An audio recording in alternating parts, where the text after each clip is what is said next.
It's nice to be in the red dot in Thunder Bay, I have to say. It's terrific to be here. One thing Lisa didn't mention about myself, which I think is actually the most important thing, and that's that I'm from Nova Scotia. And the reason that's important is because when I'm in Toronto, and I run into you people from Northern Ontario, I got to say you're constantly confusing me because you smile, you say hello, you like to have a good time, and I think, wow, you guys are fellow Maritimers, and you're not. You're from Thunder Bay, so great to be here. It's really terrific. I want to thank the TEDx folks for inviting me here today. It's a real treat, and I think this is a real good example of forward thinking, and it really does rebrand the city in a global context, and it's just a tremendous thing. I also want to thank my friend Socorro Woodman for suggesting me as a speaker today. Socorro and I met at Outward Bound, and I see my light's just gone off. We met at Outward Bound, and Outward Bound is that wilderness school, which is, indeed, the Masters of Reinvention. That's what they do. So if you need if your life needs to be shaken up a little bit, or if you have a kid at home, as my dad would say, needs a boot in the arse, Outward Bound is the place for you. I have to say that there was a time in my life when today absolutely didn't seem possible. Outward Bound didn't seem possible. Publishing never seemed possible. When I was 11 years old, I was suicidal.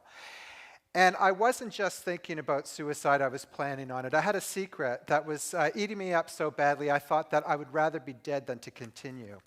And I remember this one damp November, Nova Scotia day, coming home from school, and I was thinking about how I was going to do it. My dad was a hunter. I knew where the guns were, but that would be messy. And there were pills in the medicine cabinet, but I didn't know which ones to take, and I didn't want to get it wrong, and I knew you could get it wrong because I wanted it over. And so these were the thoughts that I was thinking as I approached the front door of our house. And as I approached the front door, I realized something was different. There was a fire going on in the fireplace. I could smell it, and I was thinking, that's weird? Are my parents entertaining in the middle of the day? They don't do that. I went into the house, and it was silent, and then I heard sobbing. In the living room, my mother was laying on the couch. She had a blanket pulled over her. The fireplace was blazing. She had a book in her hands, and she was crying.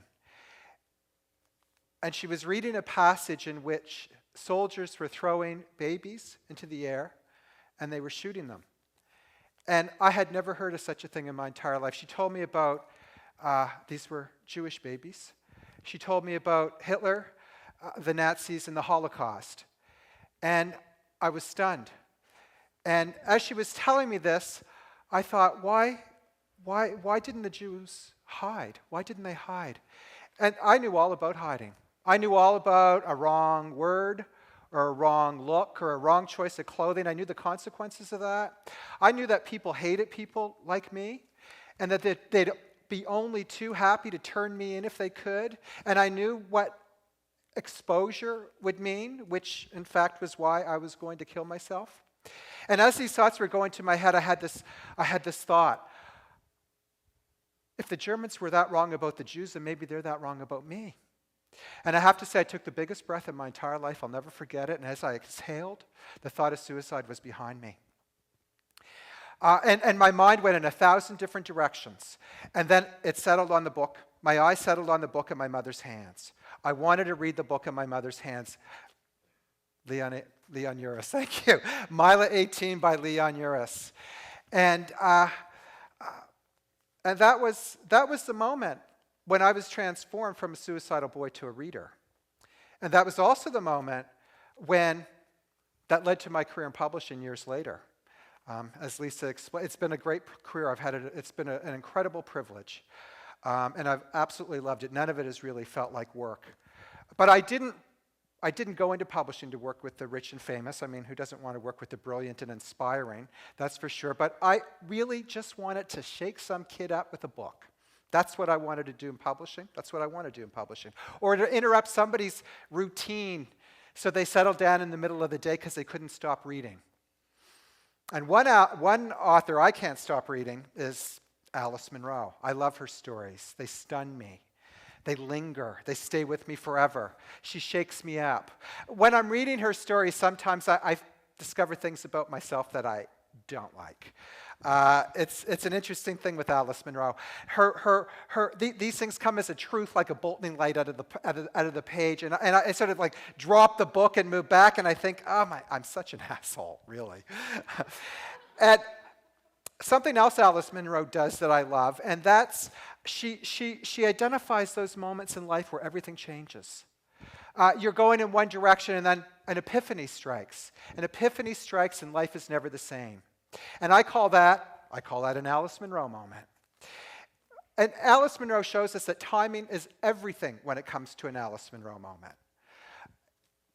You need the perfect moment to reach that epiphany. No one in my family can remember another time in which my mother laid down in the middle of the afternoon to read a book. She was go, go, go. She can't remember another time like that either. But Leon Uris, his book was so compelling. The story was so good, she couldn't wait to night when she normally read. She had to stop in the middle of the day. She set a fire in the fireplace, and she set the stage for my Alice Munro moment. After that, I read everything I could find on the Holocaust. And I have to say it was a disturbing but necessary journey. Promo Levi and Elie Wiesel, for instance, told me that the Yellow Star of David was not the only symbol that the Nazis used to designate undesirables. The brown triangle was for Roma, the gypsies. Red was for liberals. And the pink triangle was for people like me, homosexuals. I have to say that was an incredible Alice Munro moment. I thought to myself, if the Nazis despised me, then we couldn't be that bad. I also thought I felt like I had denied Hitler another body because I didn't commit suicide, and that was a very, very powerful moment. Now I have to refer to my notes, because that always freaks me out. Something else that I discovered in those books on the Holocaust was that the first thing Hitler used, the first thing he went after wasn't books, it was people. Or it wasn't people, sorry, it was books. He burned books. Censorship was the first tool he used to repress society. He burned books and he burned paintings too. And I have to say that lesson shaped me. It completely shaped me. When I moved to Toronto and landed my first job in publishing at Oxford University Press, I became involved in an organization called the Canadian Committee Against Customs Censorship. And at that time, Canada Customs, the federal government, through Canada Customs, was stopping and seizing books headed to gay bookstores. And the censorship wasn't occasional, it was unrelenting, and it was endangering the stores. It was our point of view, they were trying to stop the books, they were trying to close down the stores in the middle of the worst epidemic we had seen in 100 years. And they weren't just going after porn, gay porn, they were going after the poetry from ancient Greece, the writings of Oscar Wilde, safer sex information. And it was a really intense battle. It was a really intense battle, and I have to say we were a very unsophisticated group of volunteers who had taken this on. But we did have, fortunately, a brilliant and fearless leader, Jeff Moore. And Jeff was on top of every aspect of the case. He knew the Supreme Court rulings, he knew their precedents, he knew how to put on fundraisers. I remember one time when we were in court, our first court case, he was on the phone, payphone then, with a reporter from the Toronto Star.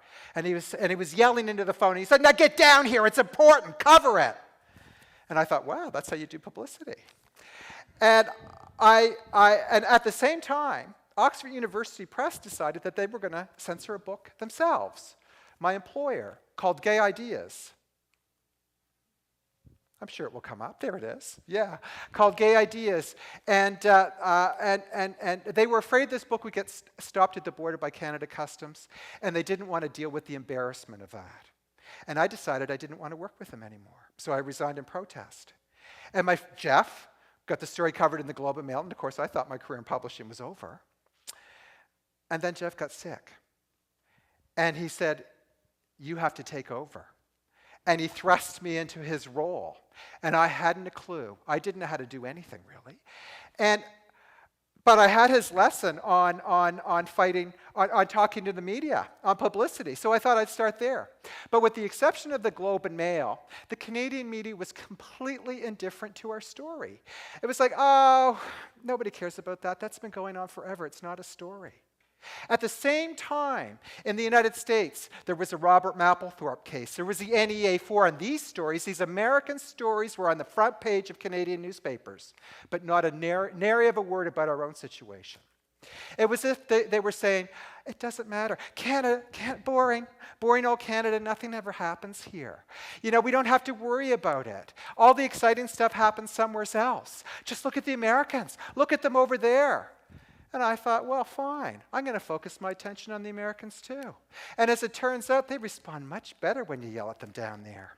I landed a front page story in the Los Angeles Times. Then Newsweek covered it. Then the New York Times. And then the New Yorker. And then the Canadian media finally woke up. Apparently they had their own Alice Munro moment. But by that time, the censorship had spread. From the gay bookstores, to the feminist bookstores, to the leftist bookstores, to the general bookstores. Then the Toronto police piled on, and they raided a gay bookstore over a lesbian magazine. Of course, female sexuality was a real problem in Canada. And then they raided an art gallery, and they wanted to burn the paintings. And I thought, that's as bad as censoring safe sex information. But I'll tell you something, by that time, I was one burnt-out activist. This had been going on for years, and everybody was dying. This was the height of the AIDS epidemic, and my best friend had died, and a woman who I hoped to have a child with was killed in an accident, and I was done. I was exhausted from the death, the politics, and that profound sense of failure that comes with burnout. And I moved from Toronto to Montreal, and I looked after dogs, and I cleaned apartments for a living. And I no longer understood why people laughed. I was almost mute from depression. And then there was another death, Robertson Davies.